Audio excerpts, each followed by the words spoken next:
Greetings, everyone, and welcome to God Save the King. I am your host, Tim Kais. I want to thank you for joining me on God Save the King on the Truth Be Told radio network, where you can hear my show every Friday night at 10 p.m. Eastern Time. And I want to encourage you to listen to the Truth Be Told radio network pretty much whenever you want. All you got to do is go to the Truth Be Told radio network website, which is www.truthbetoldnetwork.org, and click on the big listen button. Or also, you can use your smart device, and of course that includes your phone. Your phone is a smart device, so you can say, "Hey Google," or "Hey Siri," or whatever. Hey, play Truth Be Told Radio Network and listen to my podcast or any of the other great shows that are on the Truth Be Told Radio Network. And we are, as I just kind of hinted at there, we are on most major podcast platforms. So whether that is, Amazon or Apple or Audible or whatever, please check us out on your favorite podcast platform. So, hey, I am really excited about today's show, as my manner is. I usually get really excited about this because I try to always have new information for you. Those of you that are my regular listeners and tuning in to get some new information.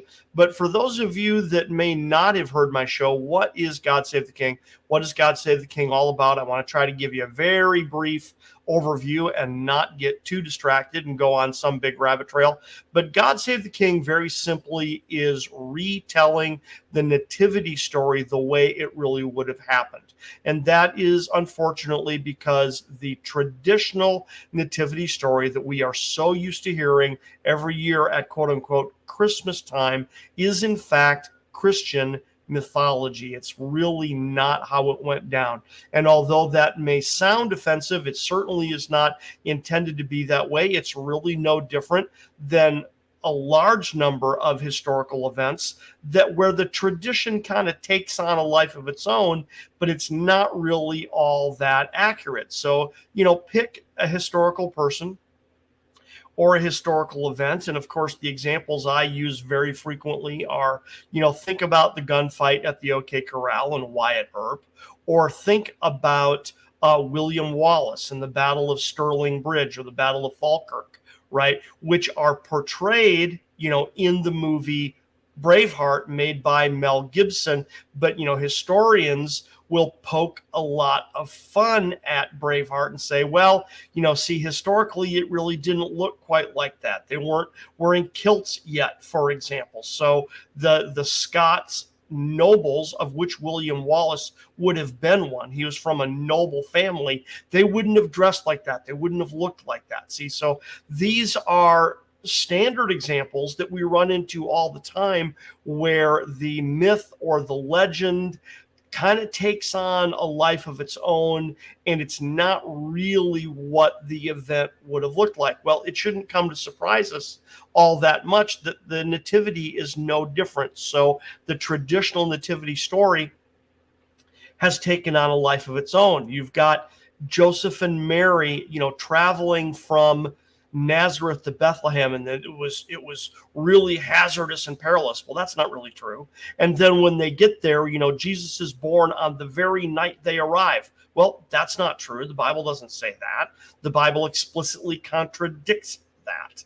Okay. And Jesus was born in a stable. Now, that's all because the Bible says he was laid in a manger. And we assume, therefore, that if he was laid in a manger, which is legitimately a food trough for animals, well, where do you find a manger? You find a manger in a stable. And because we are told there was no room for them in the local motel, which is an inaccurate translation of the Greek word kataluma, then we assume, well, they were in a stable. And it just becomes this giant mess that is actually incorrect, which is really sad because the legitimate story is really amazing. Now, something else that I try to do here at God Save the King, and what we're going to talk about today extensively, is I really try to put the nativity story in its historical background. What was going on locally, nationally, and internationally, not only quote unquote behind the scenes, but frankly, right in your face. as part of this story. Who were the major players? Because we're told when we read the infancy narratives. So now the infancy narratives are only found in Luke and in Matthew. And it's pretty much Luke chapters 1 and 2 and Matthew's chapters 1 and 2. Those are what is known in academic circles as the infancy narratives. Mark doesn't really have one. John doesn't really have one. It's really Luke and Matthew. And that's it. 4 chapters. Luke 1 and 2, Matthew 1 and 2. And these are the infancy narratives, and they tell us the story of the birth of Jesus, beginning with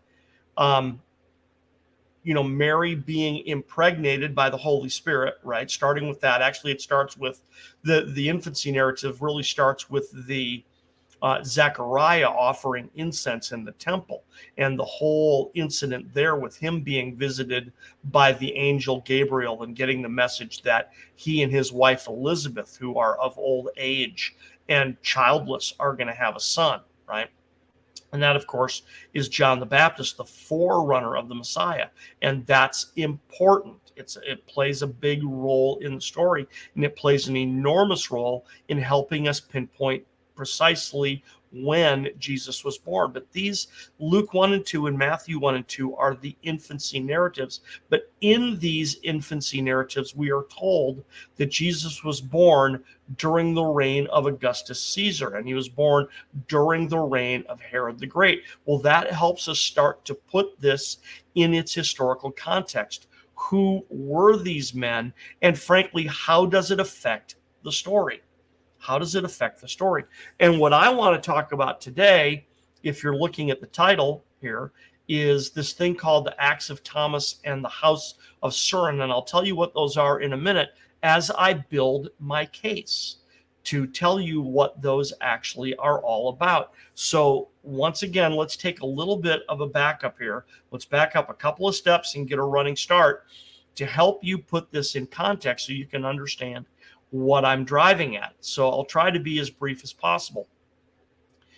In other episodes, I have talked about the historical background of this extensively, about the various empires that held dominion over the nation of Israel and the kingdom of Judea, how that, in the United Kingdom under David and Solomon, Israel was at the peak of its power and influence. And then under Solomon's son Rehoboam, you have the divided kingdom. Now you have the northern kingdom of Israel, the southern kingdom of Judah. And then after a couple of hundred years, then the Assyrians conquer the northern kingdom and take the bulk of the 10 tribes captive to other parts of the world, right? And they move foreigners into the northern kingdom to dilute the ethnicity of the northern population.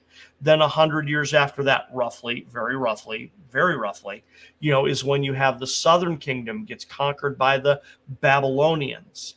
And because the Babylonians defeated the Assyrians, the Babylonians, to a degree, they inherit the Jewish captives that are living amongst the Assyrians, see?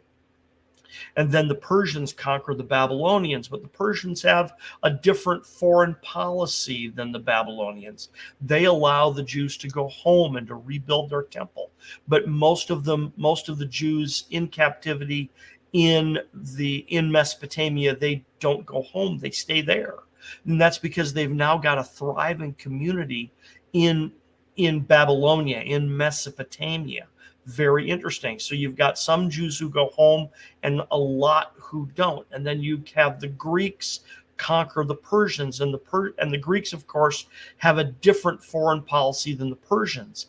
And they not only have a different foreign policy than the Persians, they have a different foreign policy in different locations. So the Jews in captivity in Mesopotamia are treated very differently by the Greeks than the Jews that decided to go home and rebuild their temple. They are persecuted much more strenuously in the land of Canaan than they are in Mesopotamia.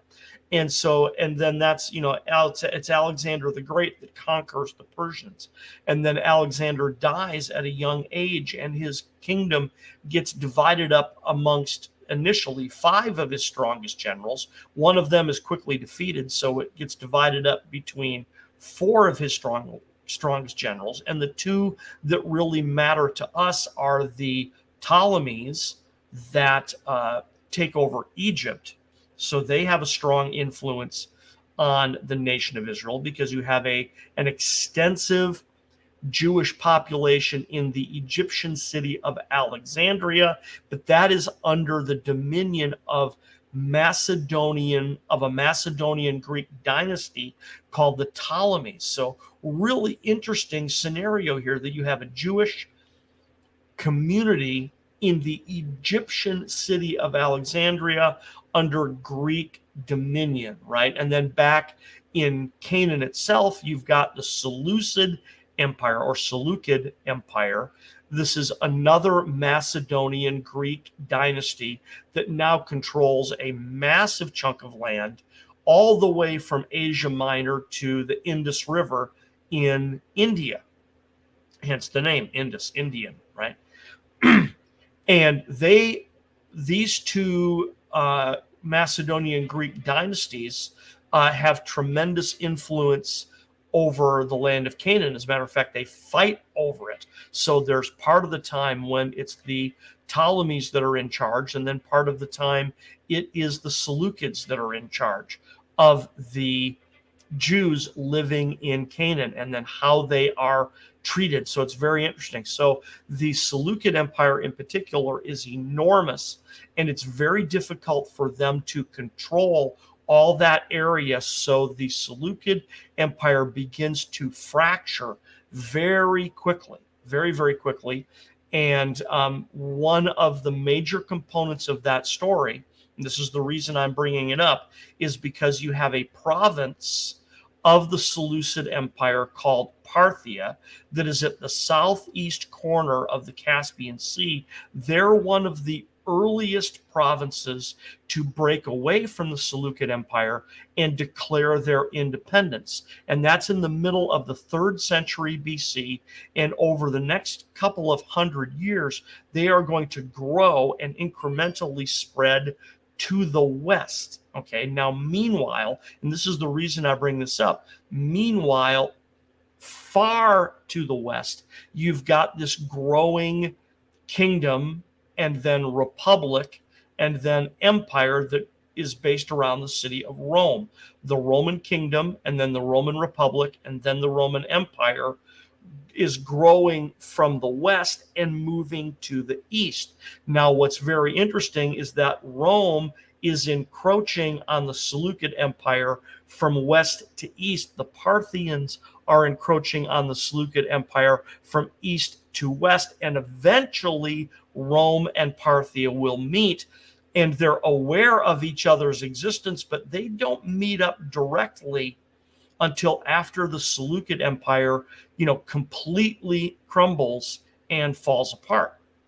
So they did meet early in the 1st century BC. There were a couple of battles roughly around 90 BC, but when the rubber starts to really hit the road is this battle at what is commonly known as Karai. Now, for those of us that are biblically inclined, Karai is the same as the city of Haran on the northern Euphrates River in what I believe is modern day Turkey. I think it's actually right on the modern Turkish Syrian border. So it's in modern Turkey in Asia Minor.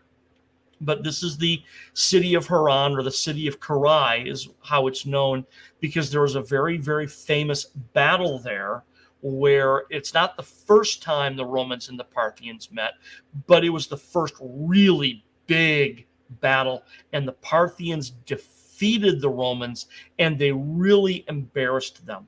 The Parthians were numerically inferior to the Romans. The Romans had a larger force. So it appears as if the Romans should have won, and should have won easily. And based upon, the Roman military history up to this point, the Romans have been, they've been beating everybody, so to speak. right? So how is it that the Parthians came to defeat them? Well, the Parthians came to defeat them because the general who commanded the Parthian forces, frankly, drew them into a trap. They had a very different military style and military strategy and tactics than the Romans, and they were in a very different geography. So they used that to their advantage, and they drew the Romans in to a type of battle that was very advantageous to the Parthians and not to the Romans. And as a result, the Roman armies under Crassus, the triumvir Marcus Licinius Crassus, were annihilated at the Battle of Carrhae in 53 BC. So devastating battle, really embarrassed the Romans, and then the Roman standards were captured. Okay, and that was an embarrassment to the Romans. And many years later, Marcus Antonius, Mark Antony, the anglicized version would be Mark Antony, but in Latin it would be Marcus Antonius. He wanted revenge for what happened to Crassus. And, he tried in vain to invade the Parthians, and it didn't work. Now, the reason I bring this up, which I have mentioned in other podcasts, is that you really cannot understand the dynamics of the second half of the first century BC if you do not include the Parthians in the larger picture. And the best way to understand this is with an illustration that I've used before, which is if you were to somehow magically transport us in about 2,000 years into the future, and then when we get 2,000 years in the future, we discover that at that time, right, in 4000 AD, someone has just written a book entitled A World History of the 20th Century AD. In other words, when we live. Now it's the 21st century now. I understand that, but I'm 60 years old, and I was born, in the middle of the 20th century and lived the bulk of my life in the 20th century. So if we were transported 2,000 years into the future and we read a book written at that time that was a history of the 20th century, and as we're reading that, we discover that it's written almost exclusively from the point of view of the Soviet Union, and it virtually never mentions the United States, we would be saying, oh my God, wait a second. You don't get it. You don't understand. This is a total misrepresentation of what that time frame was like.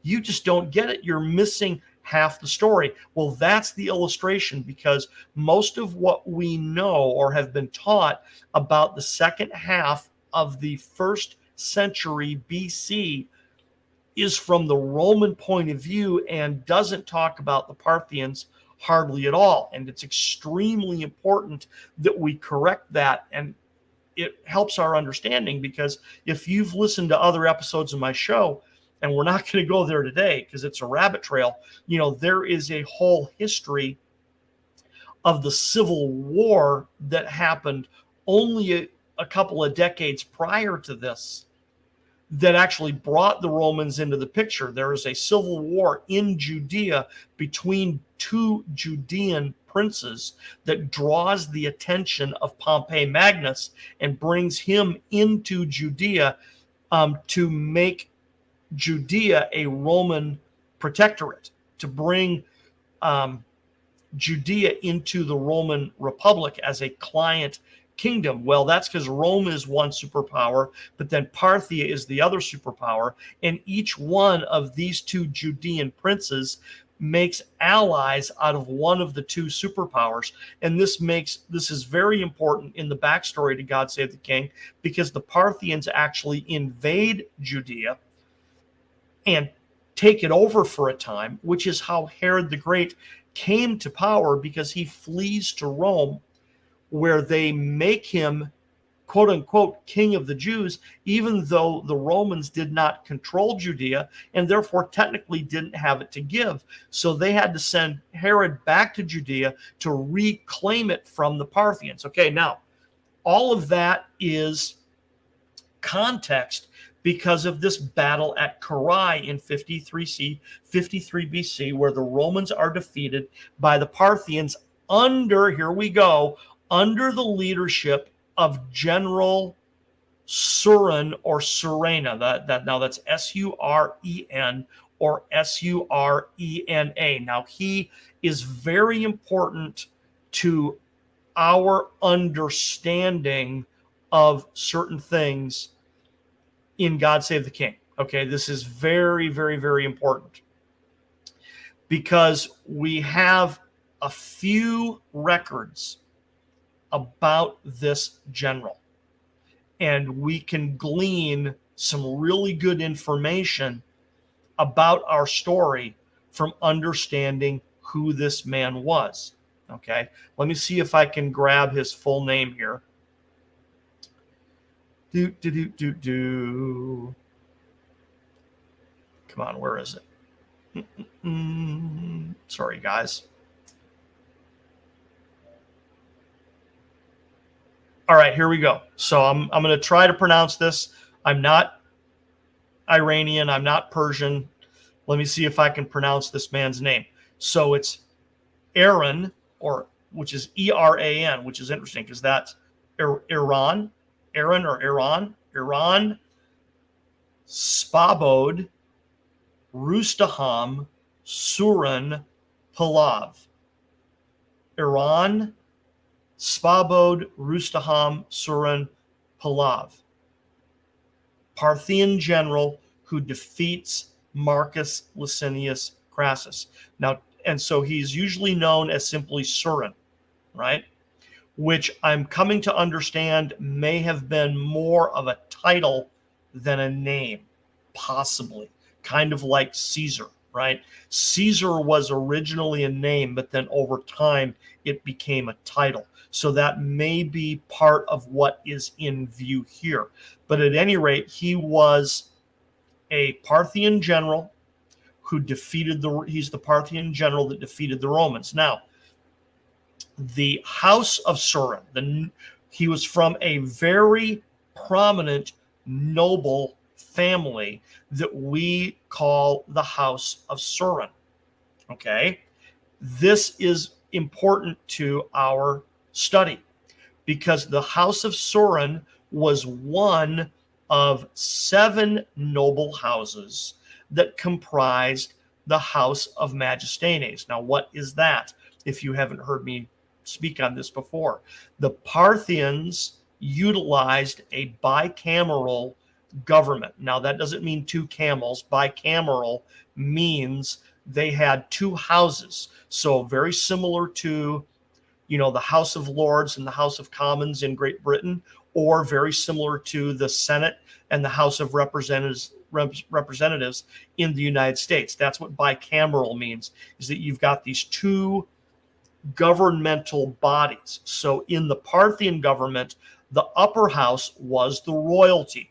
And the royalty at this time in the second half of the second half of the 1st century BC was the Arsacid or the Arsacid dynasty. So the royals was this family, the royal family, the Arsacids or the Arsacids. Okay, that's the upper house. And then the lower house was the nobles, right?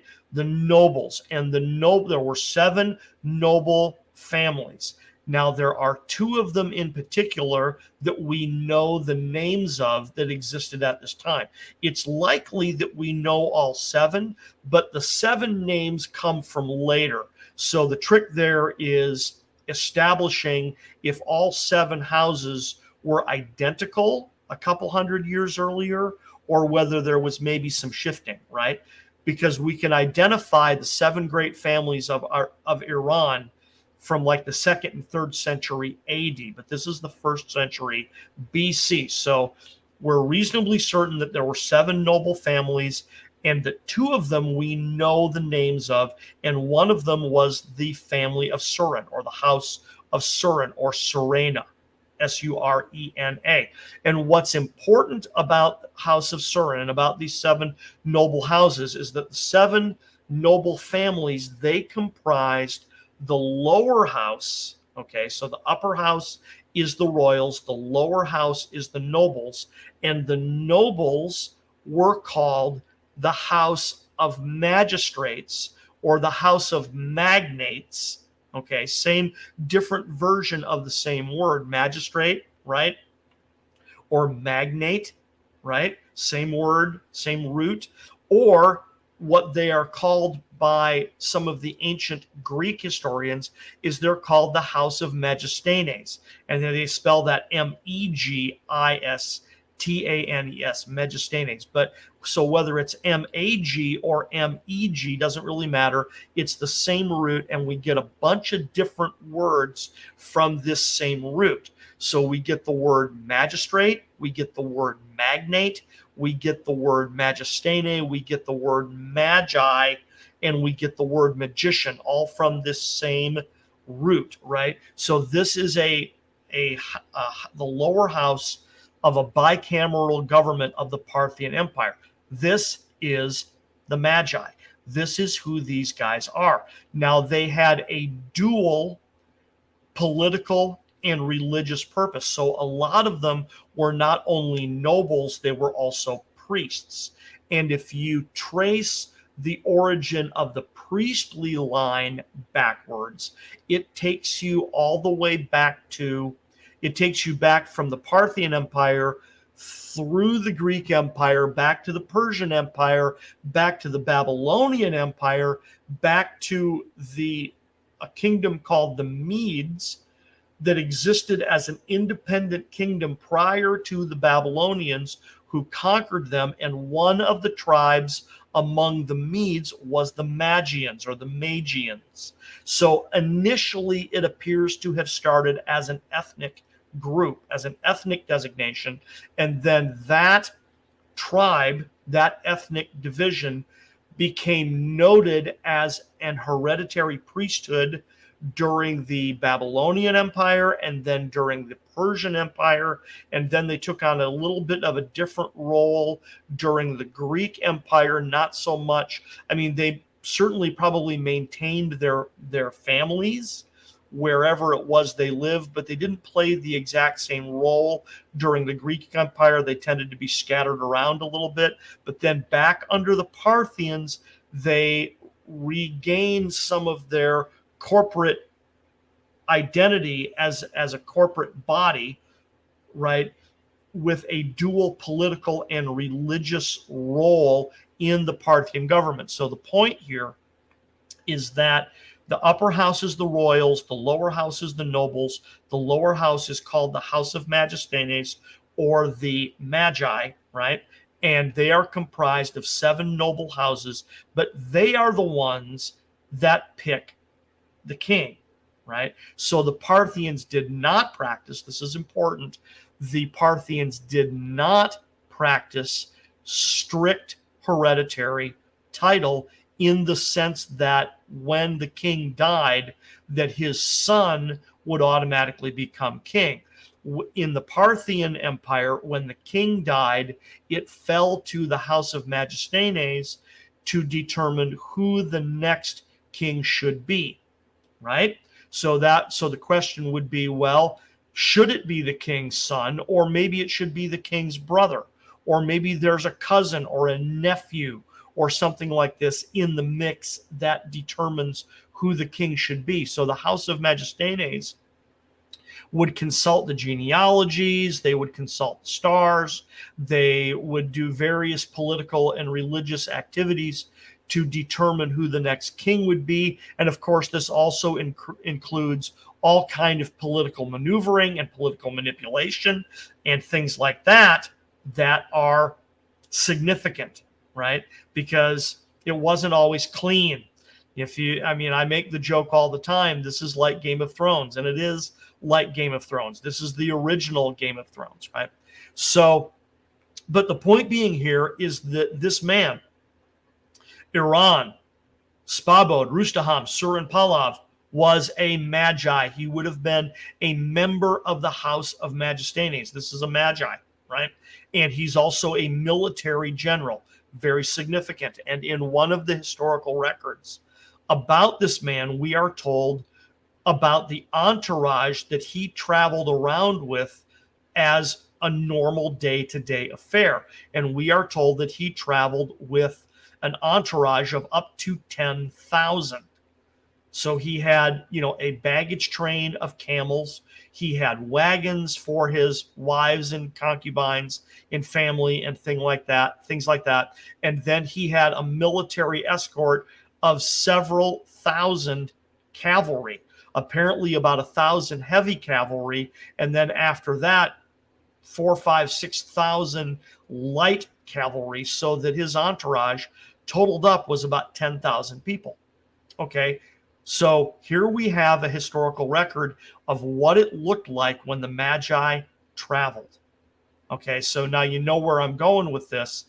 This paints a very different picture of what potentially showed up at the court of Herod the Great. When wise men from the east, Magi, Magoi in Greek, transliterated into Magi in English, this is who showed up. This is the wise men from the east that showed up at the court of Herod the Great. But let me paint you a little better picture of why this is critical. It was the House of Megistanes that chose the king. And then what are we told in the Gospel of Matthew when the wise men show up? It says that when they show up at the court of Herod the Great, it says they arrive and they say, where is he who is born King of the Jews? For we have come to worship him. Well, that is a not so thinly veiled insult to Herod, and possibly even a threat, because Herod is a Roman appointee. He's not a legitimate Judean king. He doesn't come from the right bloodline. He is Jewish by religion. He's a proselyte. He has changed his religion to Jew. He was raised a practicing Jew by his father. Okay. But he is Idumean by bloodline, which is kind of like a half Jew. The Idumeans are the descendants of Edom, the descendants of Esau, who were always looked upon by the descendants of Jacob, right? Because Jacob and Esau were twin brothers, right? But they have a very different history. So the descendants of Jacob, they are members and partakers of covenants that were made to Abraham and then Isaac and then Jacob, confirmed, given to Abraham, confirmed to Isaac, confirmed to Jacob, not confirmed to Esau. Okay, so, and scripture even says, God says, Jacob have I loved, but Esau have I hated. So now here you've got the descendants of Esau, the Edomites, or the Idumeans, when you Latinize it. This is who Herod is descended from. So he doesn't have legitimate Judean blood. He cannot be a Judean king legitimately, but he married a kind of Judean royalty. Now that's another story all unto itself, because the Maccabees and the Hasmoneans were also not of true Judean blood. They represented the kingdom of Judea, so it's a little bit confusing, but they were from a priestly family, so they had Levitical bloodlines, right? Hereditary priesthood, not hereditary royalty. So this really truly is Game of Thrones. It's all about heredity and all about succession and all about proper bloodline and all this stuff like that. And here come the Magi into the court of Herod the Great, saying, where is he who is born King of the Jews? In other words, where is he? Where's the Davidic king? Where is the king that is from the tribe of Judah and the house of David? Because you're not him. And if the Magi that arrived at Herod's court traveled in the same fashion that Suren did, then we have a pretty good suggestion that they showed up in force with military escort. Very, very, very provocative. This paints an entirely different picture than three guys on camels. doesn't it? Okay. And so they're showing up asking Herod, where's the legitimate king? And apparently they showed up with enough military force to back their claim. So that right there is an extraordinary portion of the story.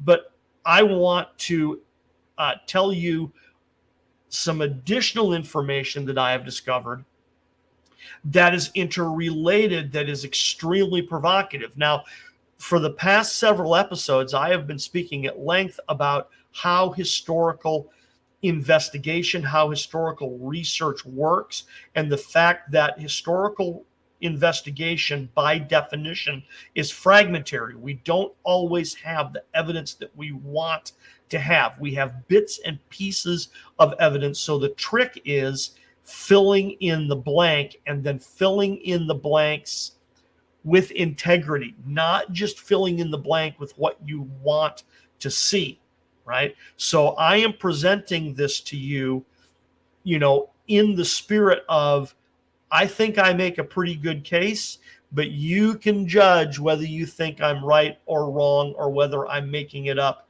But I think this is because this is fragmentary evidence, right? And I'm about to tell you certain things that I both do and do not believe about the evidence that we have. I think some of it is a load of what, and that some of it is like, oh, look at that. What an interesting detail. So in other episodes, I've talked about the Apocrypha and the Pseudepigrapha. Now, the Apocrypha and the Pseudepigrapha, these are books that were written in antiquity, and I don't have the precise definition in front of me, but the general description means if it's labeled Apocrypha or Pseudepigrapha, it's because we either don't know exactly who wrote it, or it was written in such a way as to represent that it was written by someone who could not possibly have written it. So one of the examples that I talk about at length is the Proto-Evangelium of James, right?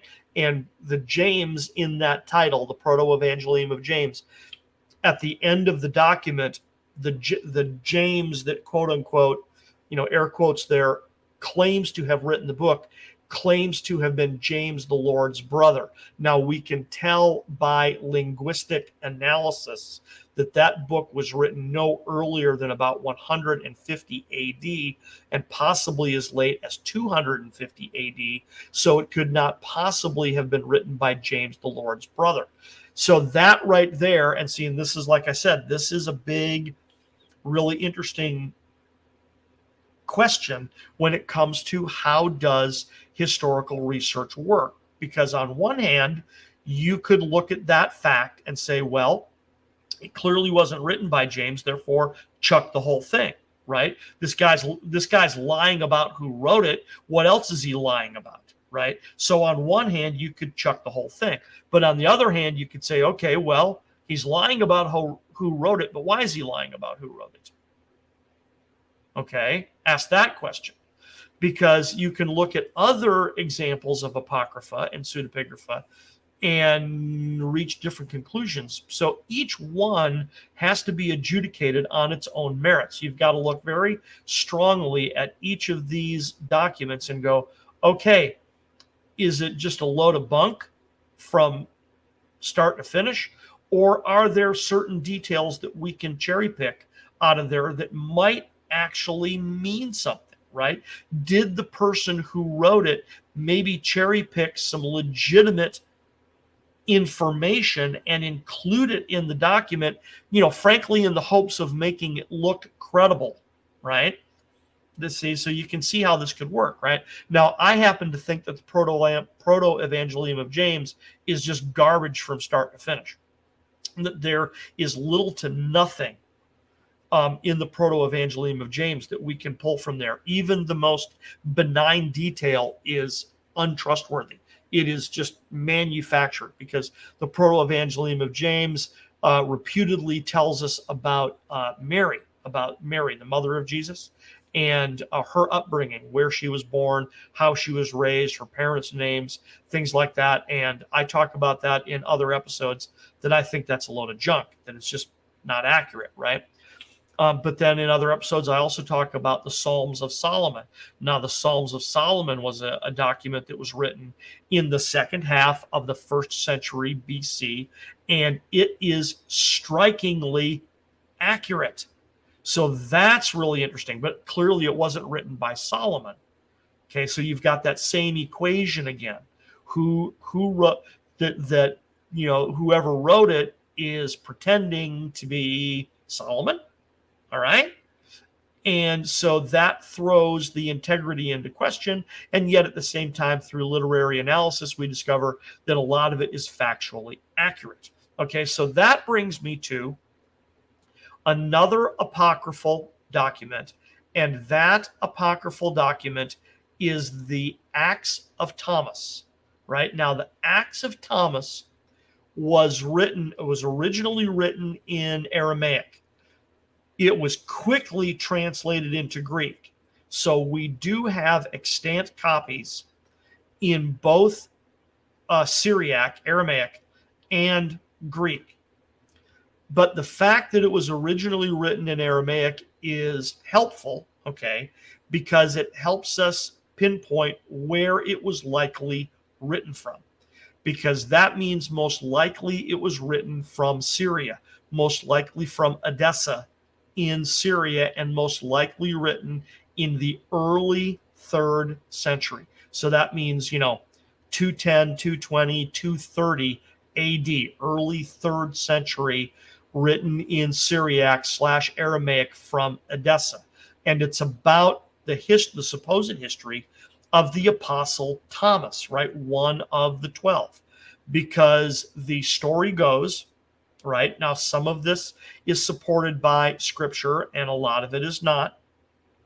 That after the crucifixion, after the resurrection, after Pentecost, that the 12 divided up the world, quote unquote, the known world, by lot and determined which apostle would go to which location to evangelize in that location. And so according to the Acts of Thomas, and they drew lots to determine who would get what location. According to the Acts of Thomas, the Apostle Thomas got India. Now, this is provocative because I've been to India and I've been to, quote unquote, the grave of Thomas in India, in South India, right? In Tamil Nadu. So in Tamil Nadu, in South India, in Kerala, in Tamil Nadu, they have an extraordinarily strong tradition about how the Apostle Thomas came to South India. And they claim that he is buried there, that his grave is there, and that the Apostle Thomas is credited with being the initiator, the progenitor of the Christian community in South India. So you've got this extraordinarily strong tradition. And so is it absolutely accurate? We don't exactly know, but they believe it. And they believe that the Christian community in South India is a direct result of the missionary work of the Apostle Thomas. Now, in the Acts of Thomas, you can get a copy, you can get a PDF copy on the internet very easily, right? And it's not very long. You can read the whole thing pretty quickly. It won't take you more than an hour to read the entire thing, right? And depending on how quickly you read, it might only take you about 20 or 30 minutes. It's a quick read, right? But right away in section 1, we are told the story about how the apostles determined who would get which section of the world, right? And the story goes like this, that they drew lots, that Thomas got India, quote unquote, right? But that ironically, he refused. He said, no, I won't go. He said, I will not go there, right? And then the document goes on to say that even though Thomas had refused, it says, quote unquote, the Lord appeared to him in a dream and said, and tried to persuade him to go, and that Thomas still refused, saying he would go anywhere the Lord chose to send him, just not to India. Okay? And now is that true? Is it not true? Did Jesus appear to him in a dream? That's in and of itself is not all that far-fetched. But there are other pieces of this document that are far-fetched, which, see, here we go. Now, what do you believe and what don't you believe, etc.? Because, according to this document, Thomas is also Jesus's twin brother, which is like, wrong, not true, right? Things like that. And then what happens next is extremely provocative, because the claim of the Acts of Thomas is that then Jesus, who is resurrected by this point, okay, and walking around on the earth, apparently, right, even though Scripture says he ascended, right, okay, so you got to try to parse the timing on that. That makes it really weird, because that means, Pentecost, and then, oh my God, right? See, because it's supposed to be post-Pentecost, and yet Jesus had to ascend in order for Pentecost to come, right? So it's weird. The chronology is weird. So these are certain things that you have to take into consideration with whether you believe the details or not. But at any rate, according to the Acts of Thomas, Jesus then sells Thomas into slavery, sells him into slavery, and he is bought by a merchant from the South Country, quote unquote, from India, right? He's bought by a merchant from the South Country, from India, who it's depending upon which version, which version you get, by which publisher, I mean, like which English version by which publisher do you get a copy of. He's either called Haban, Habban, right, or Haban, Haban, or Abanus, Abbenes, or Abbanes, Abanus, which apparently is a derivative of Abba, the Hebrew word Abba, right? But this merchant buys him, and part of the story is that Haban has been sent by the king of India to find a carpenter, okay, to find a carpenter, a builder, an architect who can build him a palace, right? Now, again, according to the Acts of Thomas, because they consider Thomas to be Jesus's twin brother, that therefore, Thomas is also a carpenter and a builder. And I've talked about that before, that Jesus was more than a carpenter. He didn't just build tables and chairs. It's the Aramaic word is boneh, boneh, boneh, which would mean a builder, right? Or in Greek, it's a tekton, which also means a builder. It's not a carpenter, it's a builder, right? And wood was a scarce building product. It's not that it didn't exist, but in Judea, if you were a builder, you built out of stone, right? So a builder would be skilled in woodworking, metalworking, and stonework, right? Anyway, but Haban is in search of a builder, right? And Jesus sells Thomas to Haban, and then so now Haban and Thomas take off on their voyage to, quote unquote, India. And when they get to India, Haban transfers Thomas into the service of the king of India. Now, I'm going to throw a name at you here, but even before I throw the name out, I need to point out the fact that there are a variety of variations on this man's name. All right. So it's spelled and pronounced about 10 different ways. But if you put them all in a list next to each other, it's pretty easy to see why that is the case. They are clearly interrelated.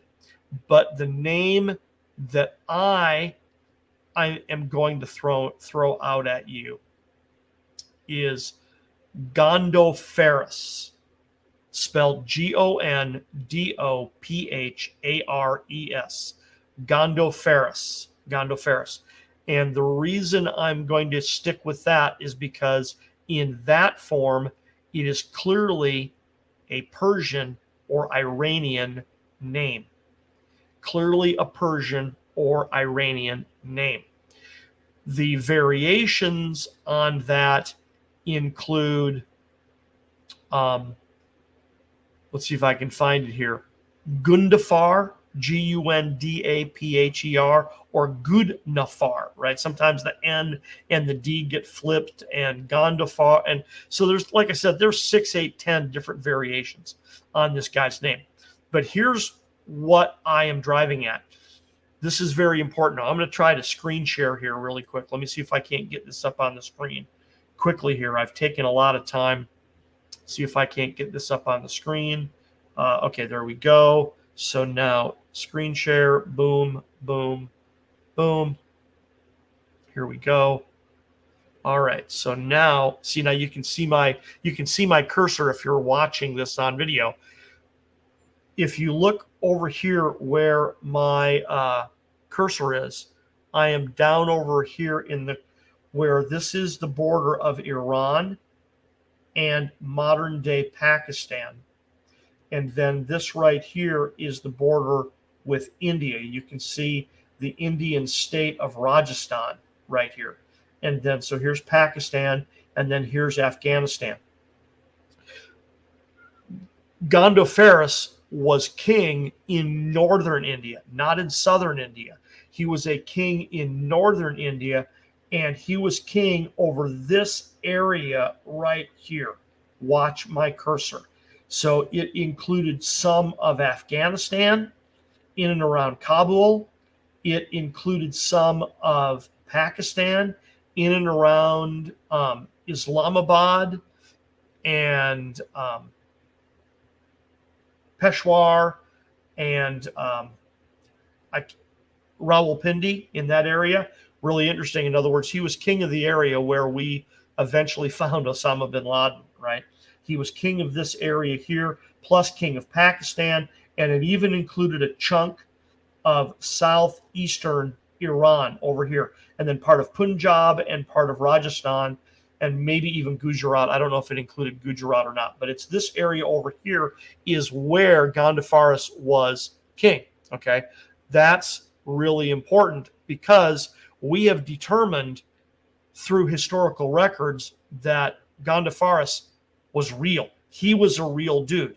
So regardless of what you think about the rest of the Acts of Thomas and whether it is a valid historical record or not, Gondophares was a real king.